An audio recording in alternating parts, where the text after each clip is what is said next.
আমি রান্না বসিয়েছি, ছেলেমেয়ে তো পড়ছে। আর আমি প্রতিদিন মানে ছেলেমেয়ে স্কুলে চলে যাওয়ার পরে আমি পাখিদের খেতে দিই। তো আজকে আমার মনেই নেই মানে পাখিদের খেতে দেওয়ার কথা। এখন রান্না করছি আর পাখিগুলো আমার জানলার পাশে মানে রান্নাঘরের জানলার পাশে আমি খেতে দিই।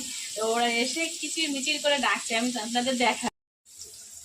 সব সবজি টবজি কাটাকুটি হয়ে গেছে আমার, মানে রান্না বান্না সব হচ্ছে। আর ওদিকে পাখিগুলো দেখো। আমি এই রান্নাঘরের পাশেই এই মাটির উনুনটা, সেখানে আমি রান্না করতাম আম গাছের নিচে। সেখানটায় তো বর্ষাকাল পড়ে থেকে আর রান্না করা হয় না। তো এই আবার না কাকগুলোও চলে আসে, মানে ওদের খাওয়া হয়ে গেলে কাক আসে, একসঙ্গেই খায়, কি সুন্দর মিলেমিশে খায়, খুব ভালো লাগে। মানে ওদের কাছেও শেখার আছে। আমরা বিয়ে বাড়ি কোনো অনুষ্ঠান বাড়িতে গেলে মানে নিজেরা খাওয়ার জন্য আগে জায়গা খুঁজি, মানে অন্যের চিন্তা করি না, কিন্তু ওরা কি সুন্দর মিলেমিশে খাচ্ছে, বেশ ভালো লাগে। আপনাদের কেমন লাগে বলুন তো, জানা।